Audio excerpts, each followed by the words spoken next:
Halo semua, saya Devin Wiranatatan dari kelas 12 IPS 2 absen 8. Pada hari ini saya akan mengerjakan tugas sejarah minat dengan menjelaskan organisasi dunia yaitu WWF atau World Wide Fund for Nature.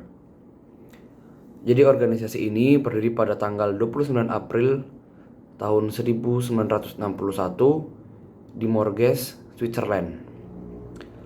WWF ini mengambil logo bagi organisasi mereka dengan menggunakan logo Giant Panda atau panda raksasa. Artinya adalah simbol ini dimaksudkan untuk dari semua spesies hewan yang terancam punah dan mewakili komitmen dari WWF sendiri, yaitu untuk melindungi kehidupan alam liar, termasuk satwa liar dan habitatnya, serta seluruh ekosistem penting di planet bumi.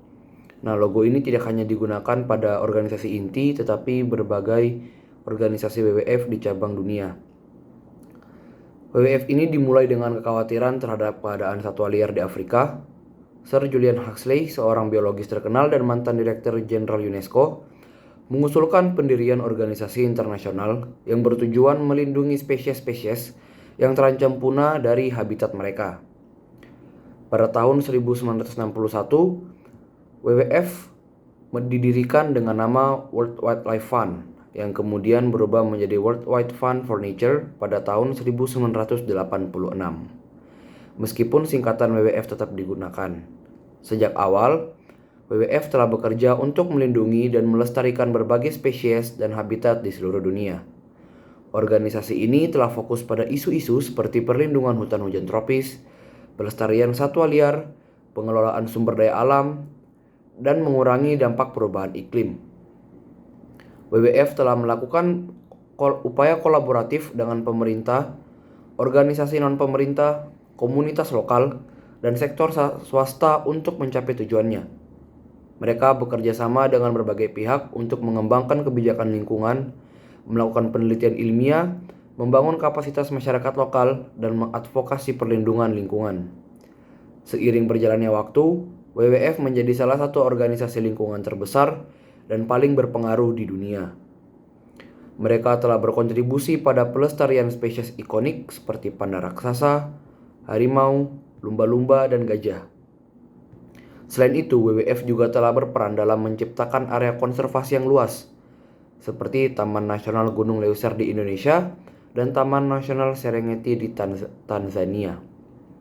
Selain upaya perlindungan spesies dan habitat, WWF juga terlibat dalam kampanye pengurangan emisi gas rumah kaca, perlindungan air tawar, pengurangan limbah plastik, dan penggunaan energi terbarukan.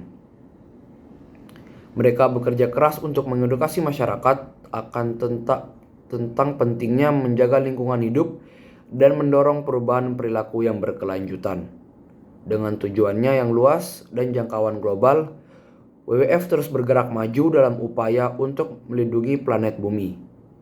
Organisasi ini terus beradaptasi dengan tantangan lingkungan yang semakin kompleks dan berkomitmen untuk menciptakan masa depan yang lebih baik bagi alam dan manusia. Siapa saja tokoh yang berperan dalam WWF ini?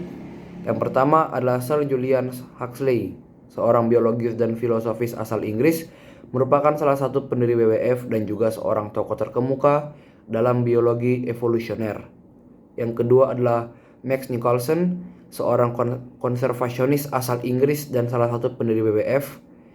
Ia memiliki peran penting dalam membantu mendirikan organisasi dan membentukkan visi serta tujuan WWF. Yang ketiga adalah Prins Bernhard dari Belanda, seorang tokoh kerajaan dari Belanda, merupakan salah satu pendiri WWF.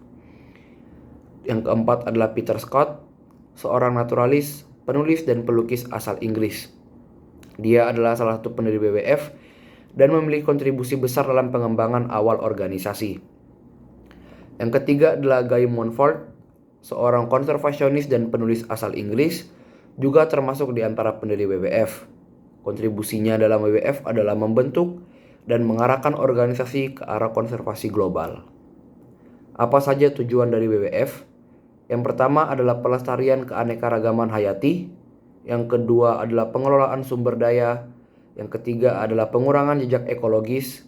Yang keempat adalah advokasi kebijakan lingkungan. Yang kelima adalah pendidikan dan kesadaran lingkungan. Dan yang terakhir adalah kemitraan global. Organisasi ini tidak berjalan mulus seperti biasanya. Tentu saja ada tantangan dan hambatan yang mereka harus lawan.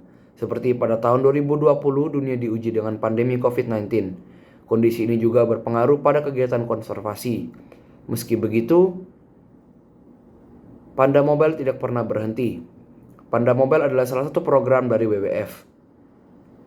Tim tetap bersemangat untuk menyapa masyarakat dan menyampaikan edukasi. Memasuki tahun 2021, Yayasan WWF Indonesia melihat dunia yang penuh dengan tantangan. Maka kegiatan Panda Mobile pun harus dikembangkan. Ke depan Panda Mobile tak hanya terpaku pada edukasi, tetapi Panda Mobile juga dorong untuk meluaskan jangkauan komunikasi, terlibat pada upaya penggalangan dana, hingga ikut dalam relasi dan korporasi.